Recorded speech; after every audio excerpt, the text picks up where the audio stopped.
Buenos días a todos. Estamos unha vez máis aquí en The Young Project. Estamos con Tito Hola. e con Mateo, outro integrante que outro día non estaba. Hola, buenas.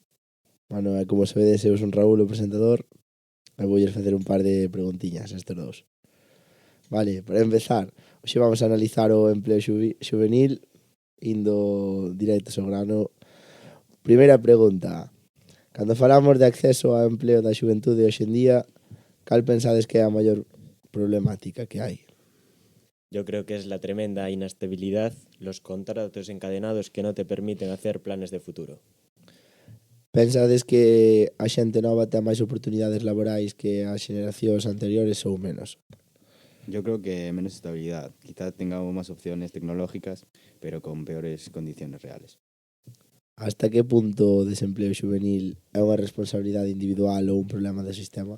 Yo creo que es un problema del sistema por completo. Cuando el paro en los jóvenes es masivo, el problema es estructural y no la falta de ganas de trabajar.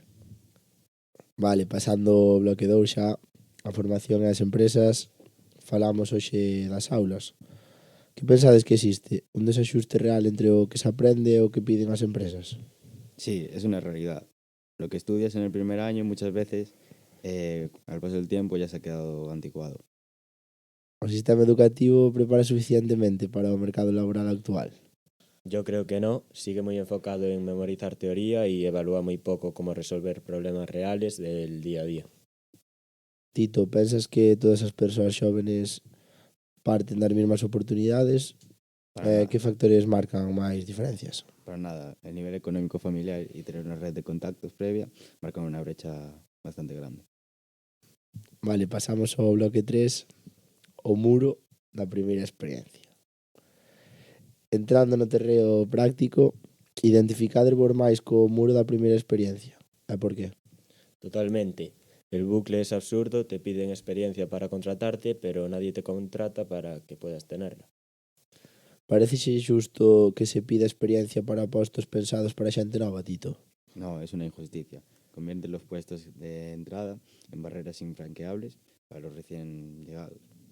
Mateo, son as prácticas nunha empresa unha solución real ou só un parche? Muchas veces son un parche, se usan para cubrir puestos de trabajo reales, pero con mano de obra gratis o demasiado barata.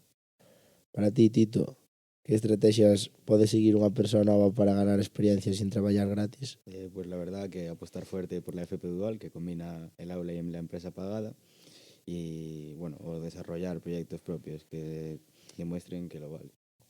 Vale, pasamos ao bloque 4, títulos e habilidades do futuro. Falamos un pouco de currículums e nada, o título sigue sendo importante ou cada vez pesa máis o que se sabe facer? El título es solo el filtro previo, en la entrevista y en la prueba técnica lo único que importa es el saber qué hacer. Que soft skills ou habilidades blandas credes que máis valoran hoxe en día as empresas? Pues la verdad que la capacidad de adaptación rápida, saber comunicarse y saber trabajar en equipo. Por último, Mateo, pensas que a inteligencia artificial vai crear máis oportunidades ou vai crear máis desigualdades? En mi opinión, creo que ambas cosas. Creará puestos muy cualificados, pero también aumentará la desigualdad para quienes no tengan acceso a esa información. Vale, perfecto. Pasamos agora ao bloque 5. Vocación e decisións. Vamos ás vosas eleccións persoais. Tito, empezamos contigo. No teu caso, que ten máis peso? A vocación ou as salidas laborais que escolles na tua formación? Pues la verdad que en mi caso pesaron más las salidas, porque al final las facturas no se pagan solo con ilusión. Boa resposta. É posible traballar en algo que che gusta sin precariedade, Mateo? Es muy difícil, pero se puede conseguir si te especializas en algo muy concreto y demandado.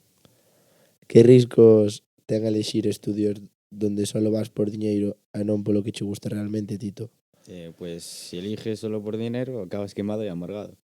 Pero también, si eliges solo la vocación, te arrepientes al no llegar a fin de mes. Vale, Mateo, que consello lle darías a alguén que non sabe que camiño profesional escoller? Yo le diría que no se agobie, que hable con gente que ya trabaja en eso y que recuerde que siempre se puede cambiar de rumbo. Vale, con esto rematamos o bloque 5, pasamos ao bloque 6. O noso entorno. Vamos a mirar a nosa terra. O bloque 6, o noso entorno. Agora miramos pola nosa terra e empezamos aquí en Galicia, onde vivimos. Pensades que Galicia ofrece oportunidades suficientes para a xente nova ou empuxa a emigrar? Bueno, pues hay sectores potentes, pero las condiciones generales y los sueldos bajos siguen empujando a demasiada gente a querer marcharse. Bueno, Mateo, pasamos bloque 7 contigo. As conclusións, vale? Terminamos cas vosas conclusións. Polo que cambiaría desde as políticas do empleo juvenil actuais? Yo pondría inspecciones serias de trabajo para vigilar los convenios de prácticas y obligaría a que todas fueran remuneradas. Que mensaxe lle enviaredes ás empresas que contratan xente nova, Tito? Que dejen de buscar becarios con la experiencia de un veterano y que inviertan en formatos y den salarios dignos. Por último, Mateo, que lle dirías a outros mozos e mozas que están buscando o seu primeiro traballo? A todos esos chicos y chicas les diría que no se desanimen por las respuestas negativas. Un rechazo en el correo no define el valor de su talento. Un final increíble. Bueno, ahora vamos a responder unha preguntiña en inglés. Do you think speaking English is important for finding better job opportunities in the future? Yes, I think English is very important for finding better jobs opportunities. Many companies today work internationally, so English is often needed to communicate with clients and co-workers from other countries. It also gives to more opinions when applying for jobs. I agree. English can really make a difference in your career because it opens many doors. Even if a job is local, knowing English can help you stand out from other candidates and gives you access to more information, training, and opportunities. In my opinion, speaking English is almost essential nowadays. Many employers look for people who can communicate in English because it is the international language of business, technology, and tourism. It can also help you work or study abroad and improve your future career possibilities. Y bueno, gracias a todos por vuestra atención. Nos vemos en el siguiente podcast. Un abrazo. Chao, chao.